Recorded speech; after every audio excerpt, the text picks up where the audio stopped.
Thanks for joining us on episode 1396 of the Inspired Stewardship Podcast.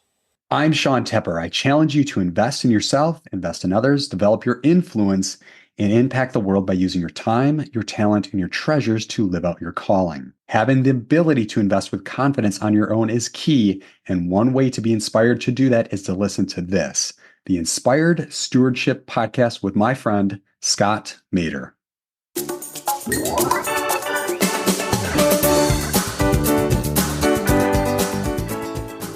Really get you started with baby steps. And really that key word is confidence. It's not making money. That's great. We'll get you there.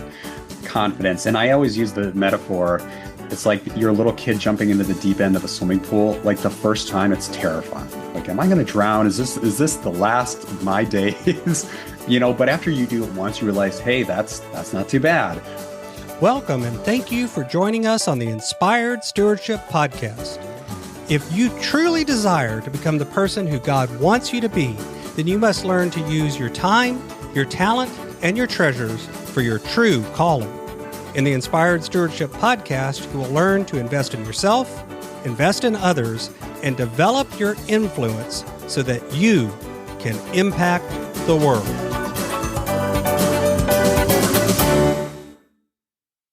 In today's podcast, I interview Sean Tepper. I asked Sean about his journey to creating Tykr. Sean also shares with you why biblical principles are baked into everything he does. And Sean also shares why confidence is the key, not knowledge. I've got a new book coming out called Inspired Living, Assembling the Puzzle of Your Call by Mastering Your Time, Your Talent, and Your Treasures. You can find out more about it and sign up for getting more information over at inspiredstewardship.com, Inspired Living. That's inspiredstewardship.com, Inspired Living. Sean Tepper is the founder and CEO of Tykr, a software that helps people manage their own investments with confidence. He originally created Tykr as an Excel sheet in 2016 to save time with his own investing.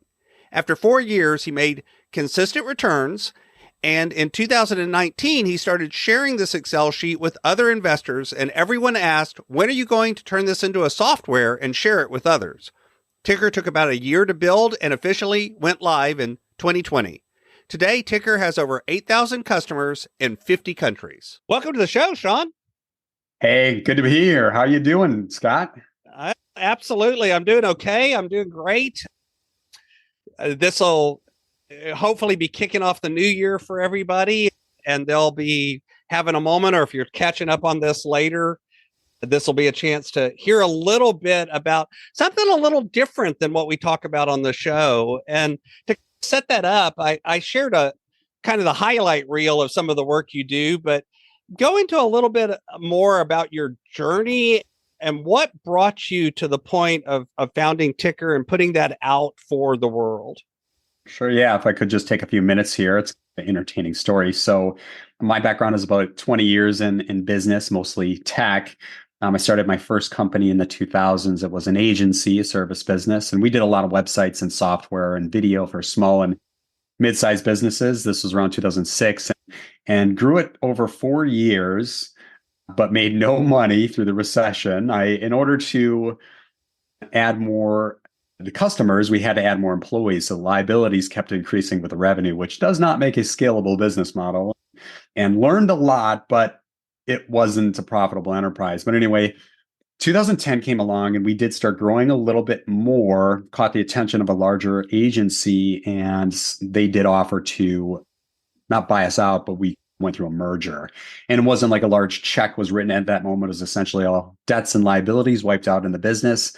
And it gave me an opportunity to go my own way.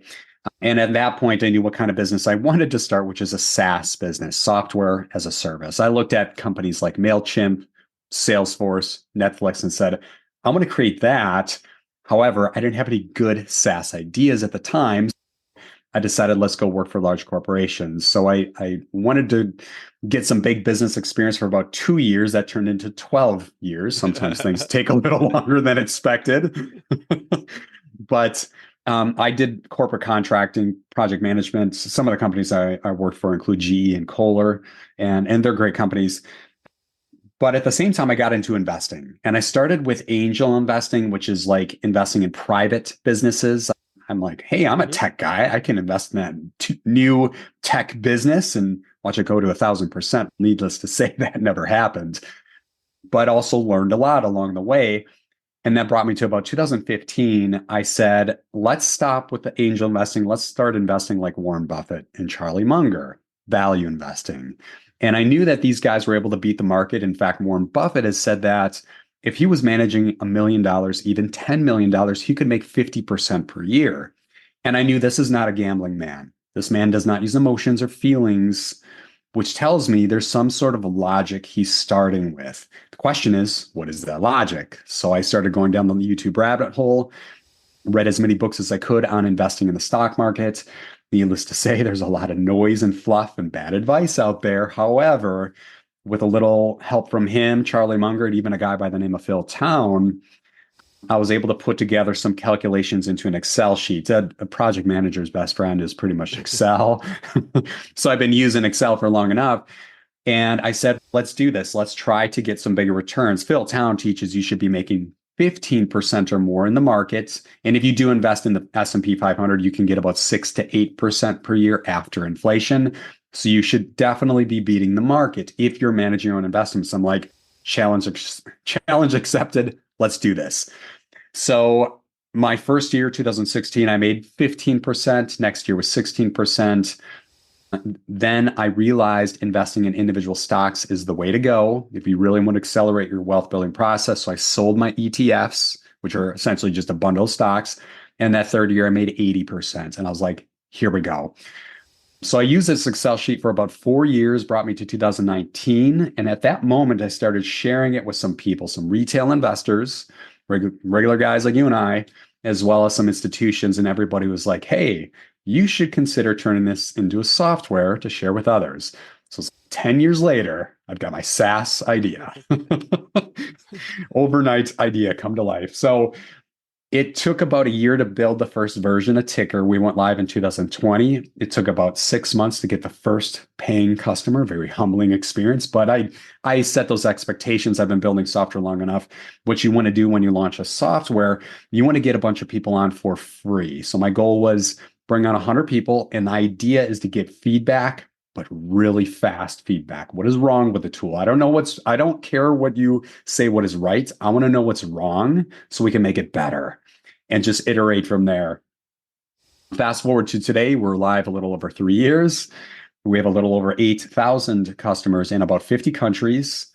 And we're really proud of this. Our Trustpilot score is a 4.9 out of 5. I always say that. So if I ever talk about Tykr or say anything, don't take my word for it. I always say, don't listen to me. Go see what our customers have to say. And you can go from there. And real quick here, Tykr is a screener and educational platform. It's not a broker. And what that means is if you want to know, hey, is Tesla a good stock or is Apple a good stock? Or how do I find some good stocks? And at the same time, learn how to invest, such as when do I buy?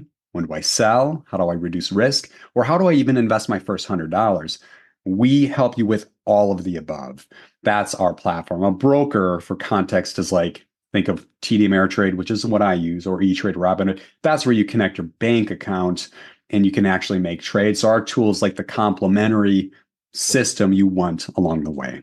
It's more the education system for what you would go and buy or sell. Yeah. The actual buyer or seller piece. Yeah. I phrase it as like your broker is your car and Tykr is the gasoline. You need gas to move the car forward. So you do need Tykr. Yeah. Mm-hmm. So let's talk a little bit too. On the show, I talk a lot about faith and how our faith journey affects our business journey or our life journey. How has your faith journey intersected with this journey of inventing and finding and going into the investing world as an educator? How have those overlapped? Yeah, so I'm really sensitive to and you probably see the space too, especially on YouTube. I've got a YouTube channel and podcast, and there's a lot of people looking for the quick buck. And then there's a lot of this, especially the younger generations. I'm over 40 now. Guys in their 20s, even girls, standing in front of that new fancy car, a rented private jet, and look at me in this meme society. And I'm like, no, I don't want to do any of that. And I don't want people thinking this is a get rich quick scheme. This is very much, it's a compound interest game, which can take a few years to get the ball moving. But after about 5-10 years, you see some big results. So when I created Tykr, I said, I want to use biblical principles and I don't want to deviate from that. So investing money wisely, saving money wisely, not taking risks, not gambling. The people come to us, we have crypto on our platform, but it's a marketing play to bring the crypto traders into Tykr and then open their eyes to value investing, the tried and true way to build wealth. Not a bait and switch completely, but an ethical way to say, hey, we notice you like this, but you probably want to do this. So using biblical principles of managing money is the foundation of Tykr. And there's some people that see that, which is cool within Tykr. And some people are like, hey, what you're teaching didn't make sense. And I'm like, it's in the Bible. So that's the source. Mm-hmm. So why did you approach it with that idea of biblical principles? What made you decide to put that into the product? A little bit about me is I've been a Christian for probably since I was 16 is when I really committed, but I will have to say most of my life is more lukewarm. Mm-hmm. And it was like 1 foot in, 1 foot out. And the reason really comes down to one word, which is impatience. And I would not wait on God's timing. I'm like, and I'm a highly motivated, driven person. When I want something done, I move with the purpose. Let's get this done. We're not wasting time. And that, unfortunately, has not worked out very well for me. I haven't made big mistakes, but I haven't made big progress because I want to do things on my time. So when I started Tykr, it was a shift because I've had business failures in the past. Aside, that first service business wasn't a big success. It was a success in learning, but I've had other tech businesses I was involved with, and they were complete failures. Now, I didn't lose a house or anything like that, but I mitigated my risk, but I'm like, I'm not making progress here, but I was consistently moving forward on my timing, not God's timing. So I said, Tykr, I bootstrapped the business. I actually remained a full-time employee for over 3 years at another company and kind of built Tykr on the side. And I'm like, I'm building this, but I'm going to do it on your time and God. Like this, I'm in it to serve you. And I want to make this a big thing, but I got to trust you and stop relying on just me. Mm-hmm. So your view changed when you came to it late. And some of that often is maturity too, just growing up and learning. Oh yeah. It's like, oh wow, I could beat my head against this wall a lot and all I do is get a sore head. It's like yeah, that's the story. That's my story. You talked a little bit earlier, you mentioned that people talk about gambling or invest. Yeah. You've used that term. And then also the idea of trading. And you hear a lot about day trading as a get rich quick. That's how you can really make the big money and all of that. What's in your mind, what's the difference between trading and value investing in general, gambling, that whole ball of wax that I think a lot of times we tie up together and say it's all the same thing when it's not. No, it's not. So when people join, you get a new email every day with tips, and you can skip all the emails. You can read them in all one go on our free site, Tykr.com. It's got a blog. There's the platform Tykr, and then there's a site you read through. But one of the tips is the difference between investing and trading. There's 6 major differences. Number one is, get this, 99% of traders lose money. Mm-hmm. And the reason is they're entering and exiting the market. And timing the market is nearly impossible. It's time in the market, not timing the market. That's the critical difference there. So we're all about investing, buying, and then buying more. Whereas traders are trying to time, enter, and 99% lose money. Now, trading, another thing here, I won't give you all 6, I'll just give you 3. Number 2 would be trading is a job because you are trading your time for a paycheck, whereas investing, you flip that equation and you make money work for you.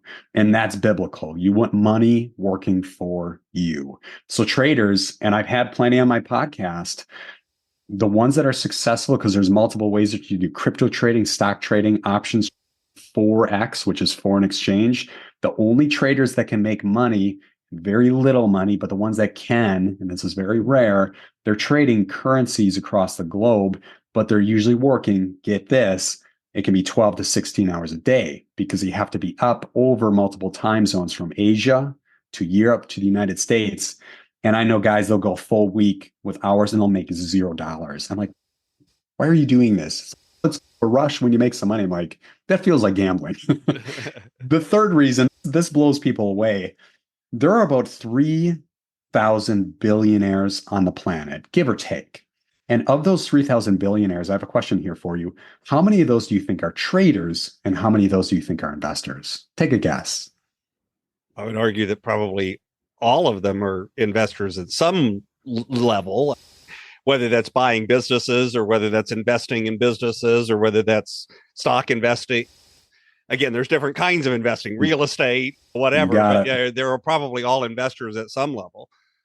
You are correct. There are 0 billionaire traders. And of the 3,000 billionaires out there, it's a mix between, and you pretty much nailed it, it's a mix between entrepreneurs and investors. And with the investors, it's either stock investors in the stock market or real estate investors. Bingo, you nailed it.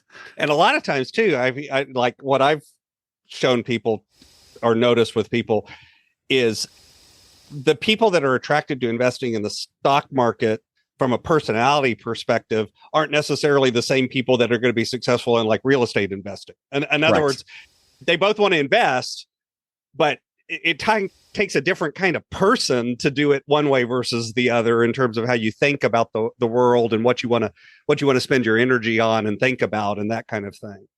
Yeah, totally. Like real estate is, and I have talked about this in videos and I've had real estate investors in the podcast. If you compare the two, you can actually build your wealth faster with stock investing because the appreciation of a business is faster than appreciation of a property. For example, you're not going to buy a home for $250,000 and it will be valued at $500,000 the next year, $750,000 the next year, $1 million. Then it doesn't work like that with real estate. But with stocks, that can very much happen because of the profitability of a company can grow so fast. However, real estate investing is the better play if you want passive income. But talking to a lot of real estate investors I had on my podcast, the average timeline to quit your day job, if you will, is about 10 years. You get your first property, then you use that to get a second property, then you use that to get 4, then 8, and that takes a long time. But you can build a sizable portfolio where the passive income from renters is outpacing your previous salary and you can quit your day job. But because people want to get into real estate investing and quit their day job in 2 years, it's no, it doesn't work that way. And again, I think to point out the gambling idea, a lot of what it sounds like is coming up is whatever form of, whether it's day trading, whether it's going to Las Vegas and putting 50 on black on roulette or whatever, that gambling mindset is that get rich quick mindset where investing, whether it's real estate, whether it's stock, whether it's whatever, is more of the, just come up with the pattern that you're going to use, do it consistently, do it over time. Sometimes it's going to go up. Sometimes it's going to go down. Yes. That's okay. I'm not worried about that because I'm in for the long game. Slow and steady wins the race kind of mindset. It is. I'll keep this short, but this is a really fun story I think you'll appreciate. So in our education, we talk about a case study, a guy by the name of Ronald Reed. You can Google this guy. He's got a great article on CNBC, but this is a guy who's a janitor who was able to build up a portfolio of $8 million. The question is, how does somebody who's making minimum wage become a multi-millionaire? The answer, you buy individual stocks, focused portfolio, about 10 stocks, and you keep buying every month. Do not skip a month. It's the discipline, you have to pay your energy bill every month, your cell phone bill. If you have a mortgage, you can't skip a month. You got to treat investing the same way. And he did that over 2 or 3 decades. Minimum wage, $8 million. And that's why I tell all of our customers, this shows that if you keep buying every month, doesn't matter what your income is, You don't have to be the smartest person in the room. You don't have to be a math genius. You just need the discipline to keep investing every month, and you can be in a pretty fantastic position. Mm-hmm. And you've got to be even there, like you mentioned. It's not like he put all of his money in one company either. Correct. Yeah. He because again, there's the Enron stories, right? The people that had all their money tied up in Enron. Well, then if Enron goes belly up, you lost everything. Because he had the discipline to spread it around and do some other things. So when you think about people that are attracted to this idea of investing or value investing, some people some people want to go out there and learn it and begin to do it themselves and all of that. Other people may hear all of this and go, okay, this just sounds like another job or too much work, or I just don't want to put the time and energy into that. When you see the folks that are attracted to this versus folks that maybe for whatever reason, this isn't the right thing for you, there might be a reason why that isn't the right approach for them. What are some of the commonalities that you see in the folks that are successful, that this is a good idea for them, versus maybe somebody that it's like, hey, wait a minute, you're looking for the wrong thing here? Sure. Yeah. So to take a step back, I just want to talk about, there's really 4 different types of assets, main assets you can invest in. You can go into stocks, you can go into ETFs, index funds, or mutual funds. And I would put ETFs, index funds, and mutual funds in their own category, which would be wealth protection. Now, you can do that on your own, or you can go through financial planner, but financial protection is for somebody who is they're nearing retirement or financial independence. Maybe they sold a business, maybe they sold real estate, or maybe they inherited capital from a loved one that recently passed away. Then definitely put it into those bundled products. Now, we do have a lot of people on our audience, and there are statistics I could share here on people who are still working and they have a timeline to achieve retirement. But get this, most people are behind the 8 ball. In fact, Gen X is, I was looking at statistics yesterday, actually, 57% of Gen X probably won't be able to retire. They don't have enough money. And it's 50% of millennials, and it's 35% they're already projecting of Gen Z. And Gen Z being like, we're talking 11 to 24 years old or something. Mm-hmm. People are behind the 8 ball. And what are their options? So what are they? You can get a second job. You can get a third job. You can work yourself to death, which the Bible says you should not be doing, right? So you can't do that. You can, but you're going to hurt yourself. So how do you figure out how to make money work for you? The easiest way, and this is what a lot of our people in our community, because 80% of our customers are complete beginners. They've never invested before. They want to figure out how do they make money work for them. And fortunately, the stock market these days, signing up for a broker is free. TD Ameritrade is what I use, is free. Robinhood is free, E-Trade. And when you make trades, that's even low cost or free. So it's really low barrier to entry. You need an internet connection. So either your phone or your computer or Wi-Fi. And then you don't need, but you should probably use a tool like Tykr to help make sure you're on the right path. And I tell you what, barrier to entry has never been lower to get in and start making money work for you. So to create the commonalities, people want, and this is, I'll use this. This is a phrase that a lot of people resonate with. They want confidence. Sure, making money and building wealth and retiring, that's all cute, right? But the number one word our audience gravitates for, or two, is confidence. They want the confidence to know they're making the right choices, they're in the right businesses, and they're not in the wrong businesses. And they can truly, I say this, they can rest their head on their pillow at night knowing they're making the right decisions. And our audience loves that because they know they can speed up their timeline. Mm-hmm. And I would say that a lot of that, what you just pointed out, is what I was digging for a little bit, is whether it's using a tool like Tykr or whether it's going out and becoming self-educated and reading all the books and doing all of that. And there's a little bit of no matter how you're going to do it, you're making trade-offs between different decisions, right? In terms of if you want to put all the time and energy into educating yourself, That's one decision. And that's one cost.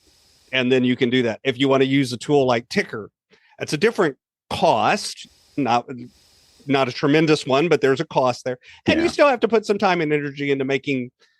In other words, it's all well and good to buy a tool like Tykr if you then just read it and don't do anything. Well, Yeah. Okay, it hasn't done you any good then. That you've actually got to be the kind of person that's going to execute on it and follow through and do that work.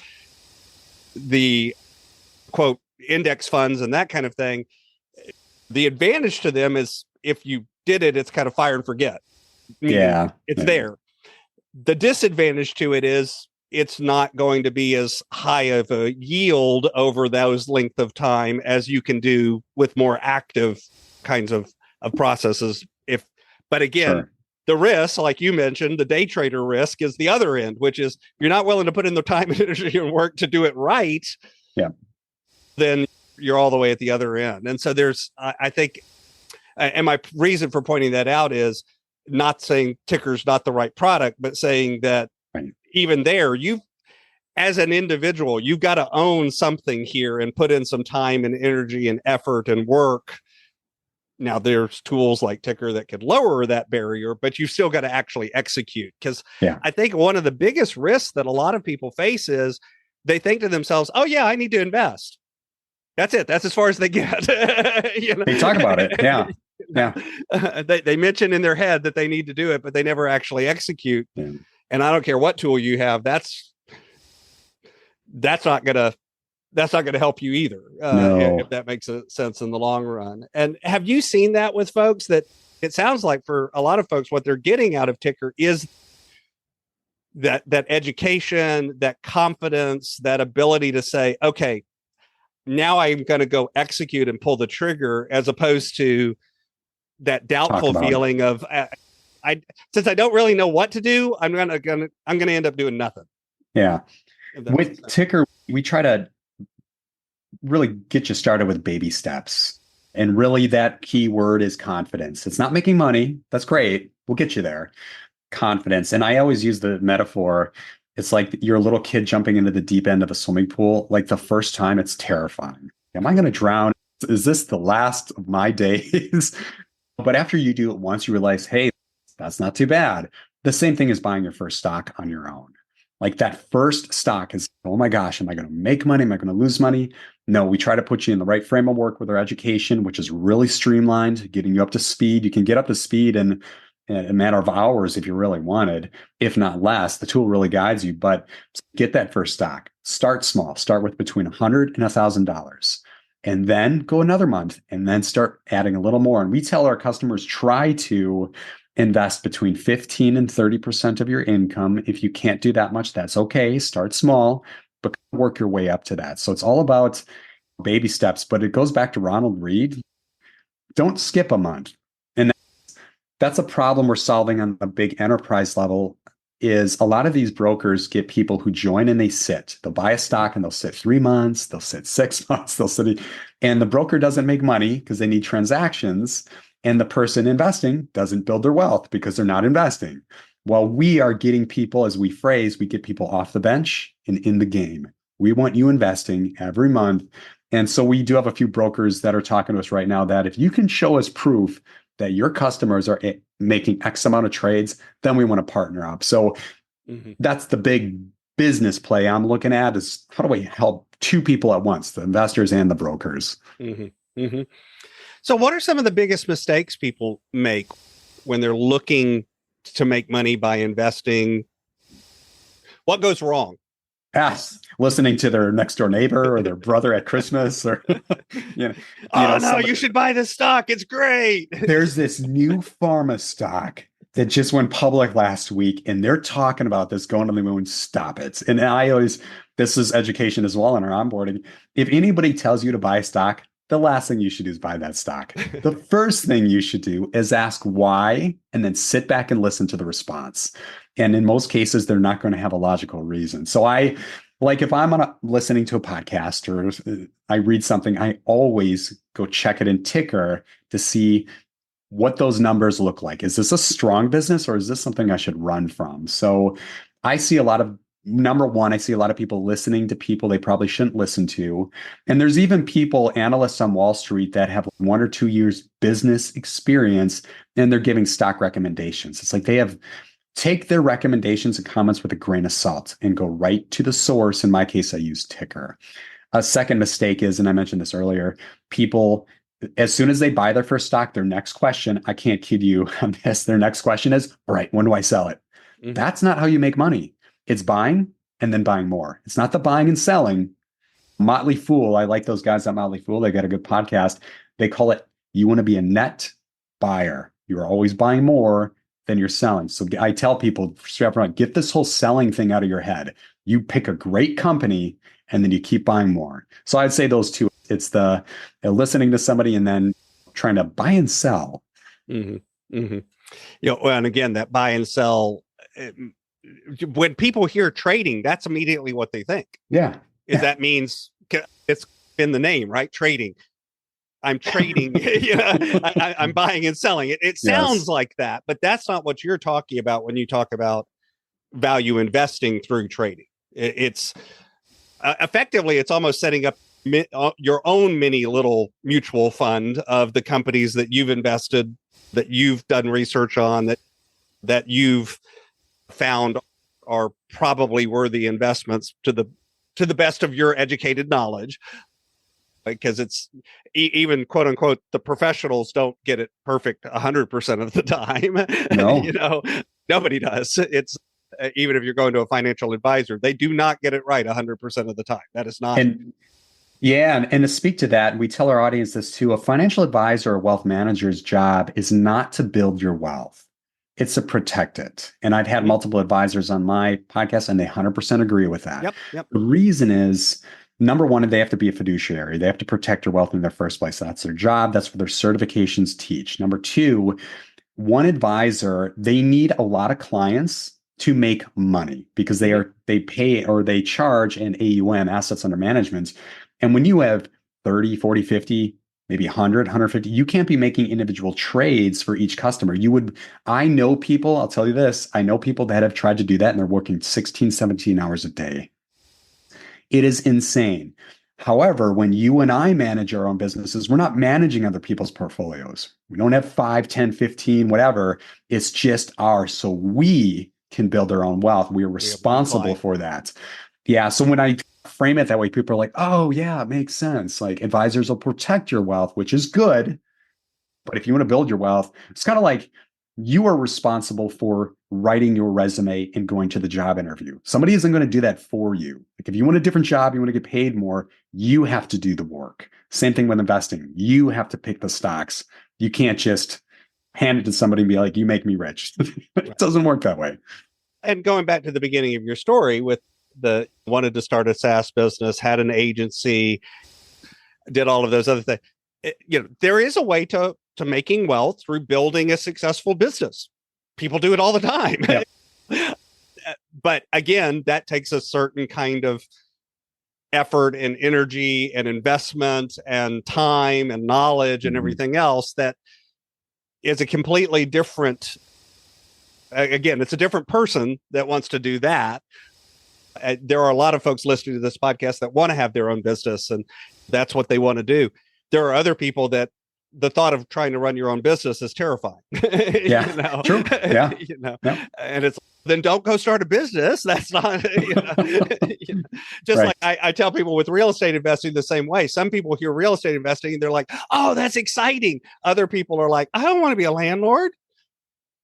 Then don't be a landlord. There's other ways to grow wealth. No. You don't have to do it all the same way. Just because your next door neighbor made their money that way doesn't mean that's what you need to do. Exactly. Yeah. I've got a few questions that I like to ask all of my guests, but before I go there, is there anything else about Tykr or about your work that you think is important to share with the listener? I'd say if anybody's thinking about, maybe I should try this thing on my own. Tykr is, I know this is more of the sign off at the end, but it's like, hey, we got a free trial with no credit card. Give it a test drive. It's like going to the car dealer. You want to give a test drive of a car. If it's for you, great. If not, go your own way. So our philosophy is the same. It's pretty low pressure. You want to give it a test drive, we totally welcome you to. And start small. It's all about confidence, $100 in, first stock or two, and then get warmed up from there. Awesome. My brand is Inspired Stewardship. I run things through that lens of stewardship. And yet that's one of those words that I've discovered means a lot of different things to a lot of different people. When you hear the word stewardship, what does that word mean to you? Managing God's wealth. Because we have to, and this is one thing I had to train myself. It's not my money, it's his money. So what am I doing with it to make an impact for his kingdom, as opposed to what am I going to do with it to benefit me? So those are my thoughts on stewardship. Mm-hmm. So this is my favorite question that I like to ask everybody. If I invented this magic machine and I plucked you from where you are today and transported you into the future, maybe 150, maybe 250 years, and through the power of this machine, you were able to look back and see your entire life, see all of the connections, all of the ripples, all of the impacts you've left behind. What impact do you hope you've left on the world?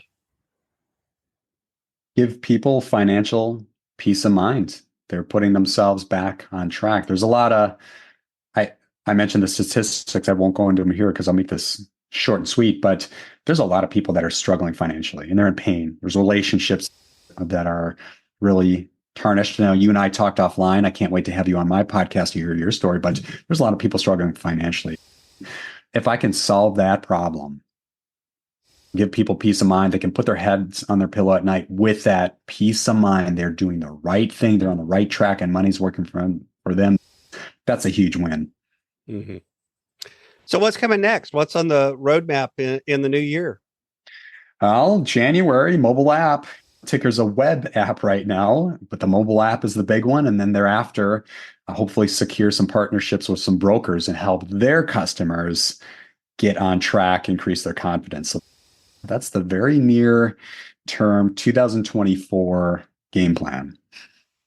Awesome. So you can find out more about Sean Tepper over at his site at Tykr.com. That's TYKR.com. And of course, I'll have a link to that over in the show notes as well. Sean, anything else you'd like to share with the listener? You want to check out Tykr, TYKR.com, or you can check out the podcast, Payback Time, which is alluded to it, but it's about a little more than stocks. I do talk about real estate investing, or I bring guests on that talk about real estate investing or building businesses. Could be an e-commerce business, a SaaS business, a service business. For example, I brought on a guy talked about building wealth with laundromats. That was a fun episode. So big diversification there. So if you're looking for like business ideas you could get into, I do recommend people to check out Payback Time. Awesome. I'll put a link to that over in the show notes as well so folks can find it and check it out. Thanks so much.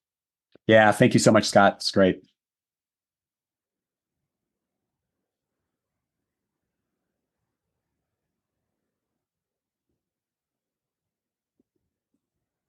All right.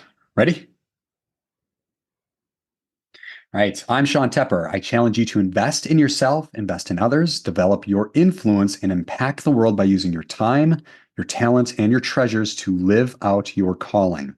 Having the ability to educate yourself on the real power of understanding the real power of stock. Did I read that right? No, I wrote it wrong. That's what happened. Yeah, rephrase. Basically, we can hold on.